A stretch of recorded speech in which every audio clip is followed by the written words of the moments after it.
Greetings, O viewers, and welcome to another banquet for the imagination in the series Roll Off a Tangent. I'm Robert Gibson, and my colleagues are Nikita Zuev and XJ. On this occasion, for the first time, we shall be discussing a story by Paul Linebarger alias Cordwainer Smith. The chosen tale, which appeared in 1955 and which really made his reputation, is titled The Game of Rat and Dragon. It soon becomes clear that the game is a survival gambit. We are introduced to a far future in which starships, though able safely to jump through hyperspace, have to travel between jumps for a while in so called normal interstellar space, and that, it turns out, is where the danger lies in wait for them, in the form of ravening, inimical life forms that are somehow born from the dust between the stars, and which feed on the life energies of passengers and crew. This species of horror is the dragon of the story title, The Game of Rat and Dragon. A successful defense has been found against them, and the story's originality consists in its working description of the amazing nature of its defense and the heavy game symbolism by which it is portrayed. Symbolism which appears in the titles of the 5 parts into which this 16-page narrative is divided. Part 1, The Table. Underhill, the protagonist, waits for his voyage to begin. Through his thoughts about his job, we learn of his status as a telepath, and that telepaths can sense the presence of the dragons, which can be killed by light bombs if they are aimed in time. Hence, Underhill and his colleagues are known as pinlighters. But humans by themselves are not fast enough. They need the help of non-humans with faster reflexes, and pinlighters refer to these helpers as the partners. Part 2, The Shuffle. Underhill and his team each choose their individual partners for the coming trip. Here the reader is informed at last what the partners are, no more nor less than domestic cats, telepathically linked to their human handlers. The narrative at this point explores how, despite the fact that intellect has no meaning for a cat, a warm relationship between the two species is possible through shared emotions and shared dangers. And there is just as much variety of personality among cats as there is among humans. Part 3, The Deal. The cats are placed in their spheroidal carriers, miniature escort ships in which they must fight the dragons, which appear to their feline minds as gigantic rats. Part 4, The Play. The voyage gets underway, the starship is attacked, Underhill has an extremely narrow shave, and his psyche is actually wounded by a dragon, but he is saved by the reflexes of his feline partner, the Lady May, who hits the enemy with the photonuclear bombs that are able to destroy it. Part 5, The Score. An ironic ending in which Underhill, recovering in hospital from his close encounter with a horrible death, seeks reassurance about the fate of his partner cat, the Lady May, and arouses the resentment of a human nurse who is jealous of his concern for a mere animal. You pinlighters, she says, you and your damn cats. Right, so let's have some reaction. Nikita, your sister has a nice cat. What do you think? It's true. Her name is Liliana. Shout out to Liliana, the newly acquired kitten, now cat. So the story is, for the lack of a better term, interesting. There's a lot of unorthodox ways to describe the situations that are ongoing.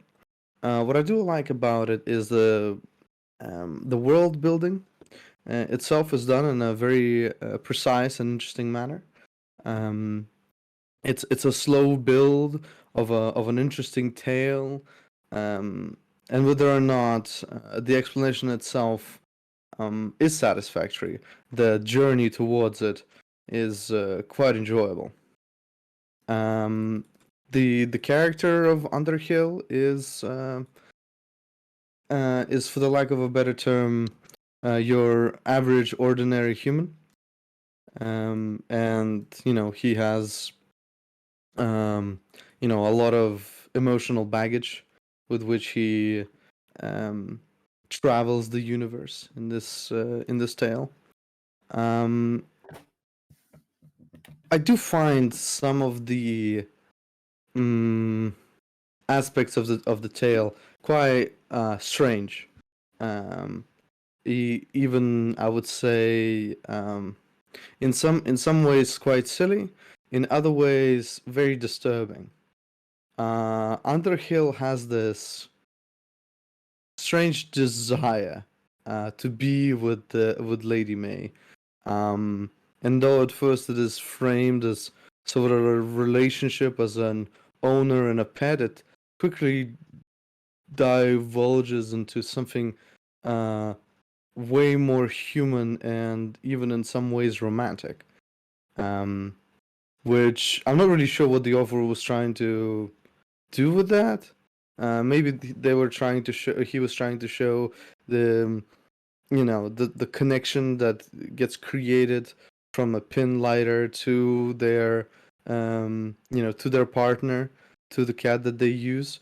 But at the same time, it is more than strange, and it should be more than strange, not just towards the reader, but it should be also strange within the universe, because having such feelings for an animal is strange. Okay, I can say other words, but I'm choosing to use strange for now. Um, and uh, yeah, the story sort of laughs it off and makes it like, oh, this silly Underhill, you know. Um, and part of it maybe because he can't really act upon his desires. At least there doesn't seem to be a way for him, thankfully. But yeah, there's these several moments where he sort of talks about like, oh, I wish I was a cat, and like, oh, she thought of me in this sort of like romantic way, Lady May. She is reciprocal to me in this instant, and yeah, I didn't find that enjoyable. Really, kind of weirded me out in places. Um, if we take that aspect of the story away, it is like a comical situation where the only thing that can help you fight these impossible creatures within space are house cats on spheres where they get to shoot nuclear bombs at them. It's quite humorous in this instant. Yet the author he takes the situation and he portrays it as a very serious um ordeal, and he does so by basically talking about how people need months to recover, and that it can't be just somebody connecting to the cat. It has to be a specifically trained person with specific abilities. And same with the cats. Not all cats can become this, right? So there's a lot of deep lore, let's put it this way, put into the story in order to make the situation more serious. And I think he would have gotten away with it for me too if it wasn't for the um, almost creepy descriptions of how Underhill felt about the cat. Yeah, that's my piece on it. Actually, what do you think of the story? So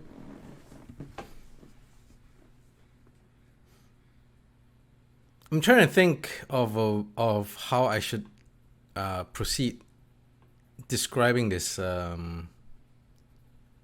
describing my reaction to the story. So, first of all, I don't dislike the story.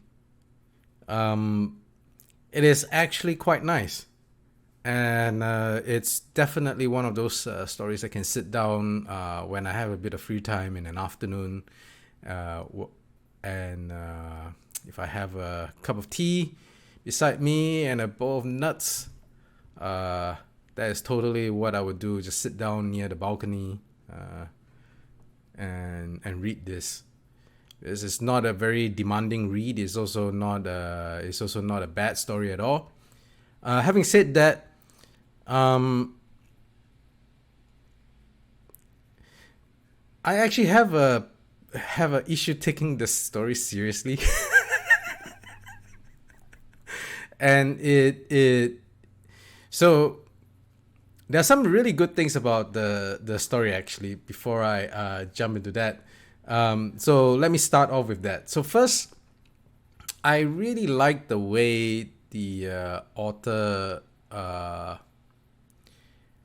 lays certain things out without actually explaining it right up front, and then it becomes very, very clear later on. And the really good thing about it is he kept it connected, right? So within the first few lines, we have Underhill being pissed off at the way he's being treated by I think it was the nurse. Am I right? No, it was a girl out in a corridor, and she was like very dismissive of the guy, and then she said meow, and I was like, what's that?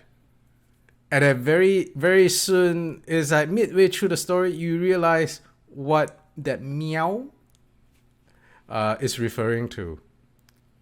And for the longest time, when they start talking about partners, I actually thought they were AI. And I was like, while I was reading through the story, I was thinking to myself, these partners, they either sound like an alien life form that humans have picked up somewhere that formed a symbiotic relationship with, or an AI. And I was thinking to myself, it was written in a time when AI probably wasn't a fully fleshed out concept yet. And then when I realized that they were cats, I was like, okay, this seems to be a rather whimsical thing. And that's kind of where it stops being I don't want to use the word serious. That's where it starts becoming more of a whimsical tale to me than one of those very serious attempts at doing science fiction. Let's put it that way. Certainly not as serious as Clark Ashton Smith in the Venus story.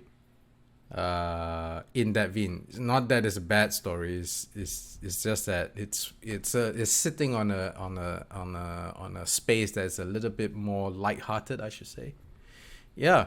So I actually kind of have an issue taking the world building a little bit seriously, like I said, because of the cats and the dragon thing.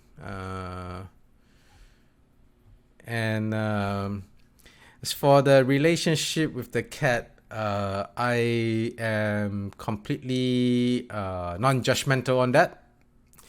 What I'll say is, I like the way Nikki is dancing around what he really wants to say. But to me, it's just like what's the guy's name? Underhill? No, not in the story. Halo, Master Chief. I think his name is Master Chief, right? Yeah. Eventually, him and Cortana had a thing going on, and that's just like, well. Oh yeah, but that's a computer program. This is like a breathing, living thing. It's a cat. I mean, it's both the same to me in a sense. People who are very lonely eventually project their feelings onto things, either they're dogs and they become. Sure, but the story sort of says like, hey, it's reciprocal, right? And it is reciprocal because it's not Underhill that thinks too bad he's not a cat. It's Lady May that thought too bad he's not a cat. I have no problem with the characters having these thoughts or whatever. It's the fact that the author chose this to write this. That's my problem. That's my issue. Not the fact that these, like, I don't really see what there is a point to this. You could just say he really cared about this cat, but making him like into the cat is a bit weird. I mean, like I said, I'm not gonna judge. It lies on the same it lies in the same sort of space to me as Cortana and Master Chief. Just two semi-sentient people, things, creatures that shared a mind together and shared a lot of things together. After a while, I guess humans just have this a thing where they need to project anthropomorphize whatever object or creature they have had a great deal of interactions with. And I don't think any dog or cat owners out there are going to start thinking of their pets as romantic partners anytime soon, but certainly a lot of them probably thought of them as a child. That's different though. These are not the same things. Don't compare them. I am not going to judge, like I said. Anyway, well, that's my take. Story is quite readable. Some parts of it I have issues taking seriously. I really like the way the author doesn't drop everything in a lore dump right in front of you, and lets the connection unfold as the story goes. Yeah, and as a personal note, I do have some sort of sympathy for how what's his name, Underhill feels about doing this pinlighting job, and then getting rebuffed by the people around him. And that was very much my feeling when I was in the army way back in Singapore. I remember vividly getting on the train, going back home, and people shrinking away from me because my uniform smelled a little bit, and I'm thinking to myself, what do you expect? Singapore is a 35-degree country, Celsius, every day, and it's humid as hell. Like, seriously, what do you expect? Anyway, that's my take. And over to you, Rob. Yeah, I've just been making some notes while you guys have been talking. Quite a few points to make, not in any particular order. This is for me a strange example of, I've read this story loads of times at various points in my life, and I've had a wrong idea about it until now. I thought that the dragon monsters were in hyperspace, but they're not. They're in normal space, and they're made up of the material of the interstellar medium, which I find more extraordinary than talking about inimical beings in hyperspace. Anyway, that just goes to show how one can, the ideas one has when one's reading a story can be stronger preconception wise than the actual words on the page. As far as taking the story seriously is concerned, my attitude is I don't actually think too much about the practical nuts and bolts of it. To me, taking a story seriously is all about the style and the letting the spell work on the reader in the way it's supposed to work. So I'm very easily bamboozled, if you like, by a skillful author, and I think that's really the whole point of reading. You've got to let. I think, sorry to cut in. I think I probably did not quite use the right word. It's not. Mm, It's not that I think the story is not tight, or that it's a bad mm. story. When I say No, seriously, no. I think it's kind of like the difference between going in to watch a movie like The Joker and then going in to watch a Adam Sandler's movie. You go in to watch the latter for a laugh, and then you go in to watch the former for a very gut wrenching experience. Right. And so I guess the words I should use is lighthearted. Yeah, I should stick to Right. that. Right. Right. Adam Sandler Um, is a terrible comedian. If you didn't know, Robert, that's no, I didn't who's know been that. talked to.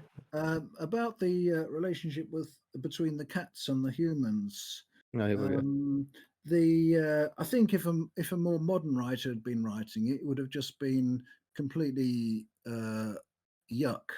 But Cordwainer Smith was a devout Christian and a gentleman, and he could get away with things like this.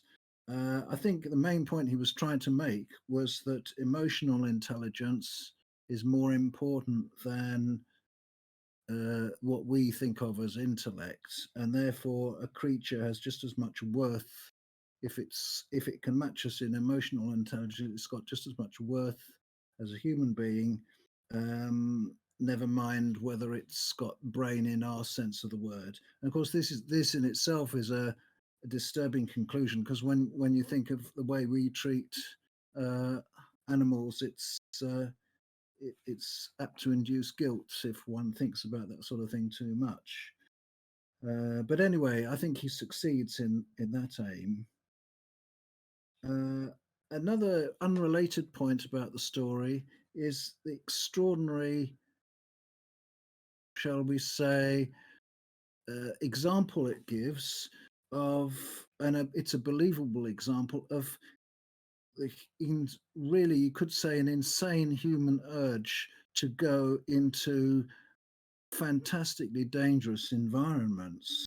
I mean, it, I'm all full of respect for the sheer courage of these interstellar explorers, but the mind-boggling cost in human life and sanity is very well brought out in the story. Eventually, a defense is worked out against the dragons, but just think of all the voyagers that uh, came to grief because of the lack of that defense.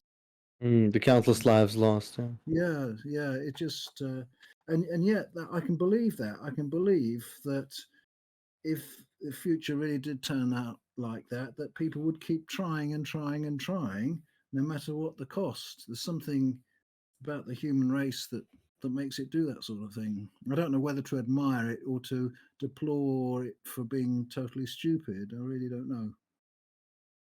Isn't that the whole point of human condition? Sometimes you are in awe of the spectacular things we can achieve due to sacrifice, and Mm, sometimes we look at said sacrifices and think, what was it all for? Why did we yeah, do any of this? quite. And this story is an archetypal example of that, really. And besides the cat shit, yeah, I agree with you, Robert. For sure. Yeah. By the way, Cordwainer Smith Hmm. worked out a very deep future history. This is just one of the stories in it. Oh, this is inside like a universe. Do they all have these pin lighters? I don't know how long the pinlighters last. Probably for thousands of years. There's another story called Drunk Boat, in which the discovery is made that you can go through something called Space 3, which What? which uh, involves instantaneous travel, not just jumps through hyperspace, but dispensing with that and going into something even more weird. And it's a great story, but it shows that there's technological advance even beyond the advances portrayed in the game of Rat and Dragon. There are loads of stories dealing with various aspects of this far future universe, including quite a few stories set on Earth itself. Cool. So I would recommend exploring. I haven't read them for a long time simply because they've succeeded too well with me in that they've become part of my mental furniture, so I don't sort of need to reread them much, if you see. But I probably will go back to them at some point. Do these themes persist in the other stories that were seen here? The Not theme I'm particularly. mostly concerned with being the animal relationships that humans No, seem to have. I think this Good. is the only Okay. one that has that. Okay. The other stories, there are genetically engineered, as we would say, though the author doesn't use that term. He calls them under people, where slaves have been created by a ruthless society by modifying animals into human shape. And that's a different thing altogether because those under people do have human intellects. And But they're do people have romantic relationships with these other people? Well, I don't know. I mean, it's not allowed, but in one of the stories it says that if something like that happens, then both the under person is destroyed and the human is subjected to memory loss or something. He has.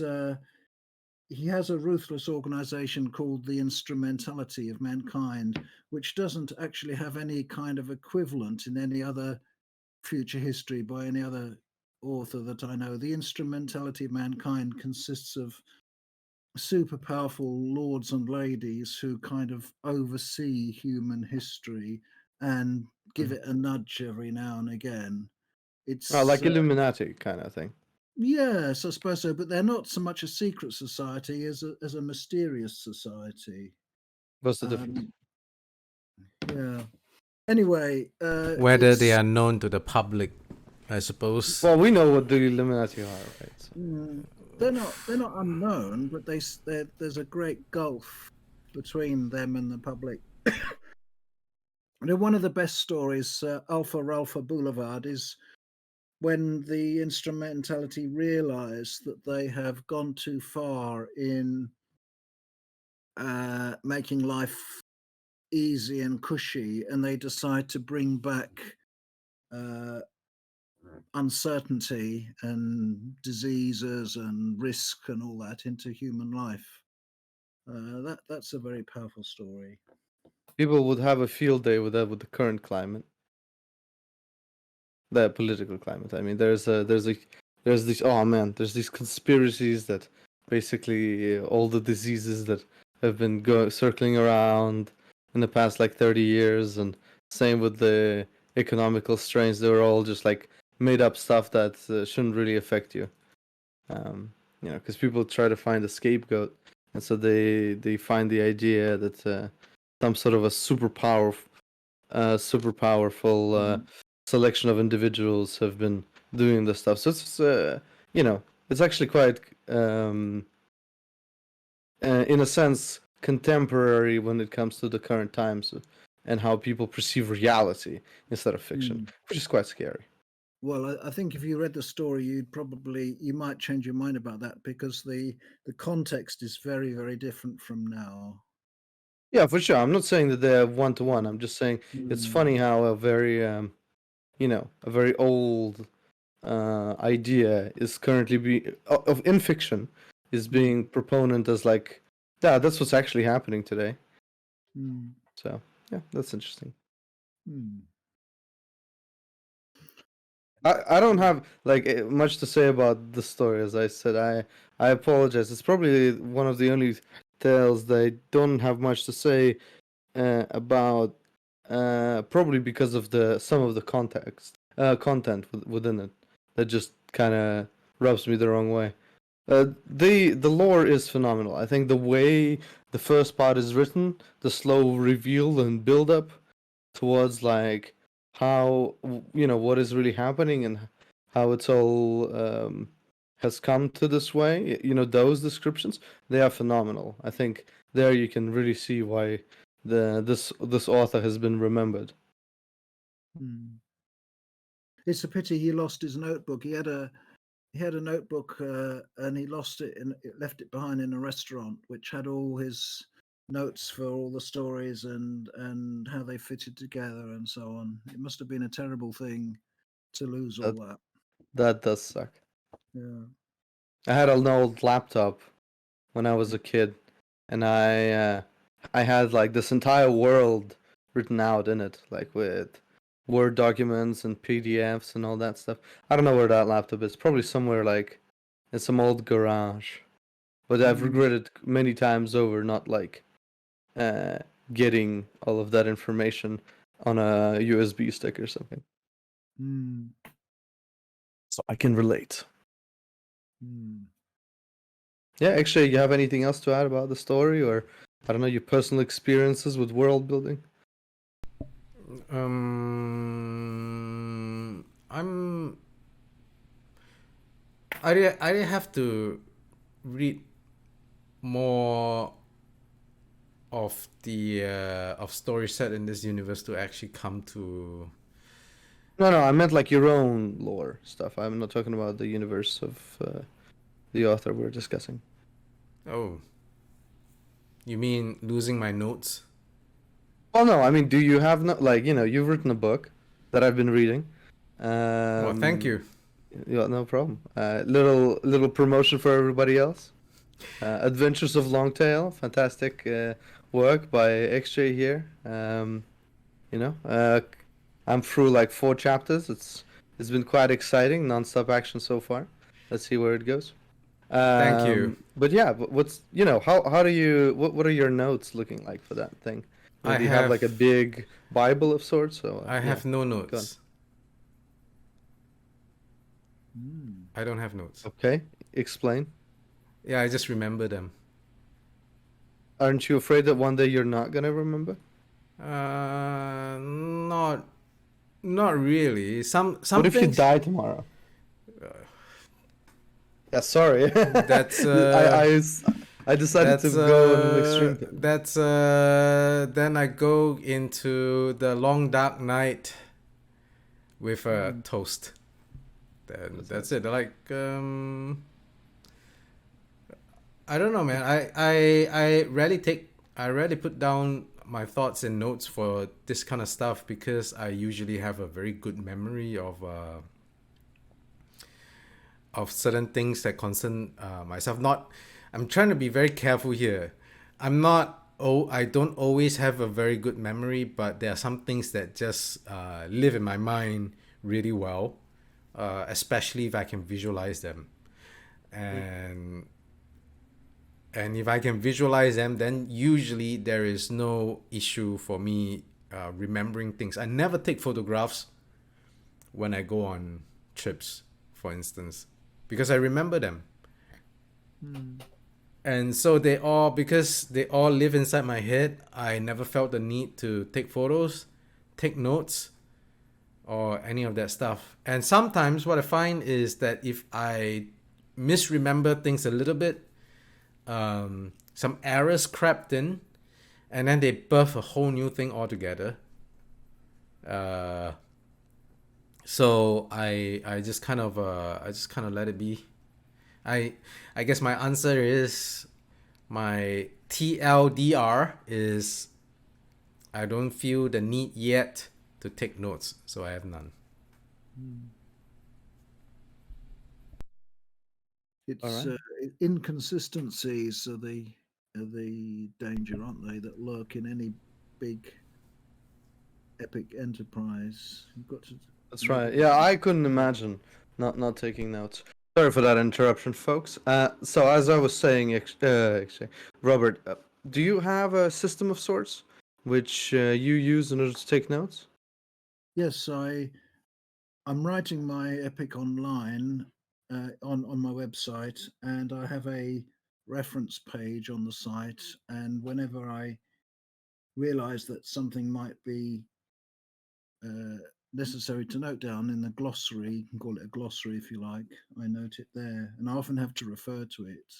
I often have to behave as though the invented world, which is the planet Uranus in my case, is something that is actually there, and I'm a sort of researcher, and I have to find out about it by reading my own notes because they're so voluminous by this time.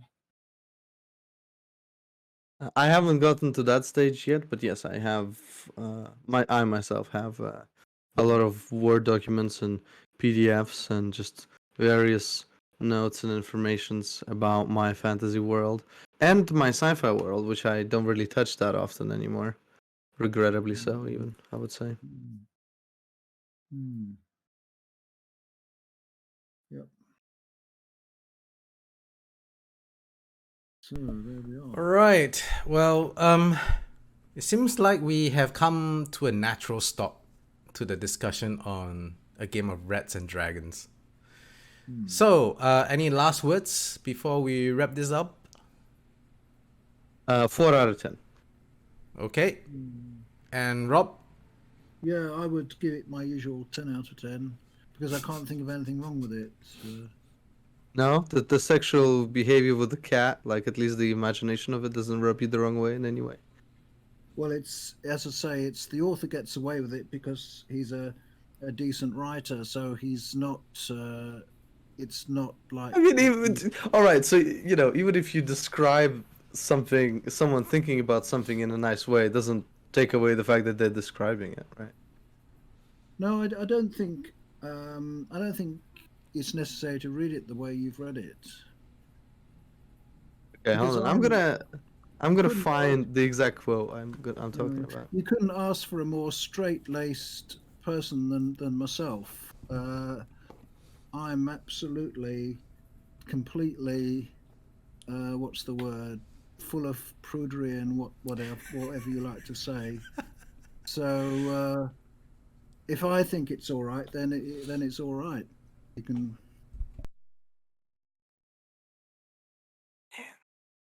Hold on. I'm trying to find the part where he says like compliment or something. Yes, I know. Don't worry. I know the story.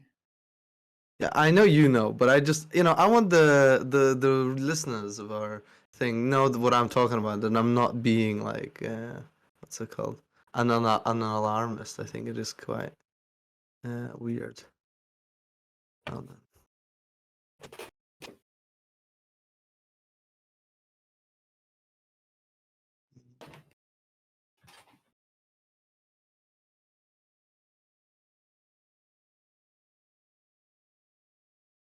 Yeah, okay.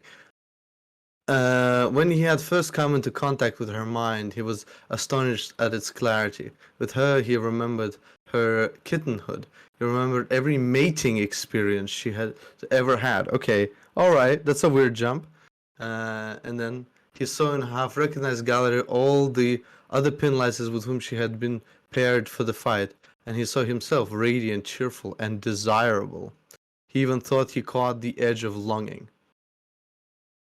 Guys, come on. Well, this Like is. I'm not Like an I say, alarm. No, come on. Like what is going on here?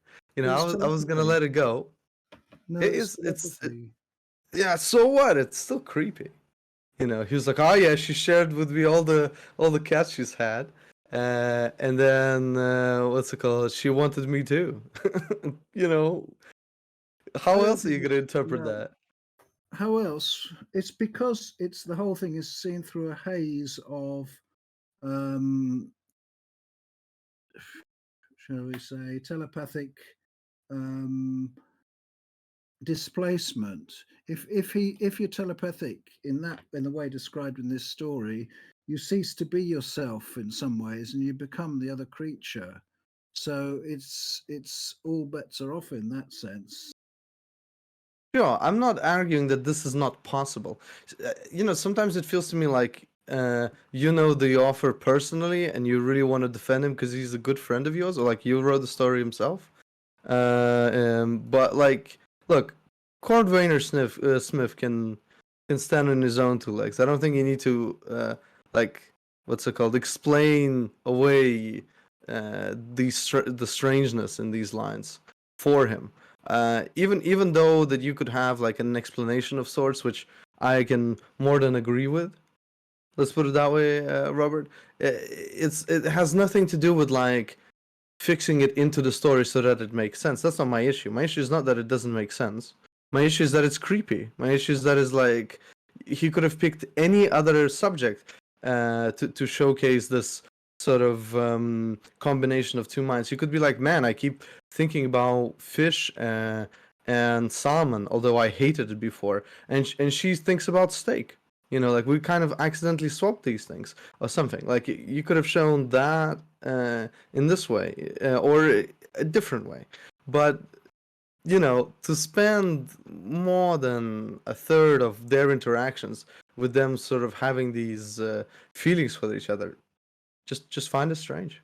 And it's okay. Isn't it okay that I find it strange? Why is it so bad? I don't know about bad, but it's unnecessary because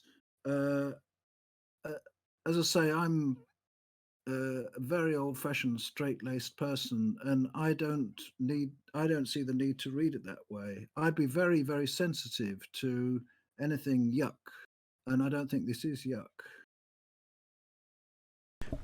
And I think, I think neither me nor Rob had actually said that you were wrong in feeling disgusted. We just don't agree with you.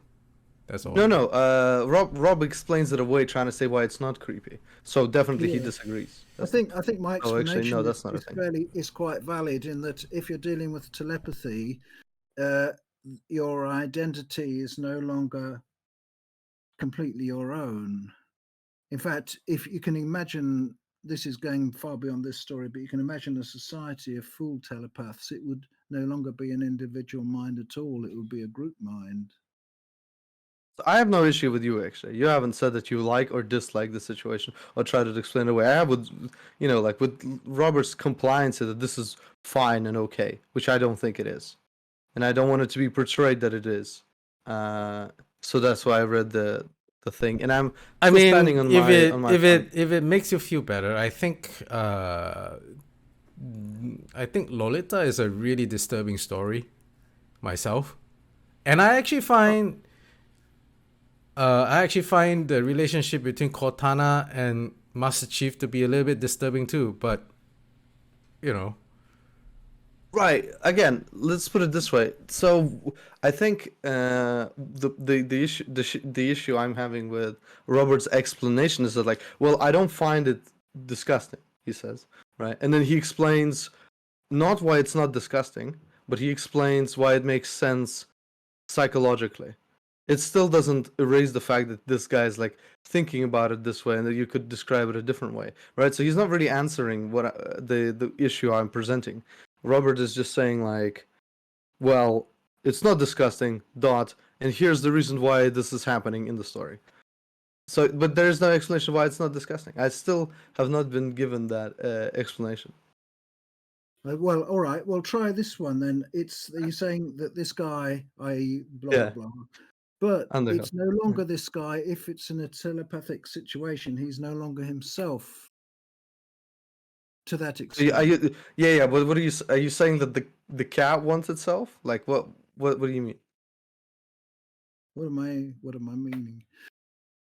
I think there's a spread of identity in this sort of situation. that I understand. Right, but how does that explain away this not being creepy? I think what Rob is trying to say is incongruity between identities, and I don't know that you can apply that when there's this spread of identities. That's all. Let's see if I understood you correctly, Rob. What you're trying to say is that Underhill has lost his identity as a human pretty much. He's like on his way to losing that. During the telepathic communion, yes, I would say so. And Lady May, herself, the cat, is probably also losing the identity of herself as a cat as well. Yeah, perhaps the whole thing becomes a sort of composite. So it's a connection between two minds rather than two species. Yes. And so you made mention of the fact that Cordwainer Smith is actually trying to say that emotional intelligence is more important than rational intelligence, and yeah, he's painting as important anyway. yeah, he's painting Lady May out to be the mindscape of Underhill, and Lady May out to be more of that emotional connection than rational intelligence. Am I right? Is that what you're trying to say? Yeah. Is that a fair summary? Yeah, that's a fair summary. Yeah, Okay. yeah. It reminds me a bit of the C.L. Moore story, The Bright Illusion, which is about emotional interaction between two alien species. Anyway, that's just by the way.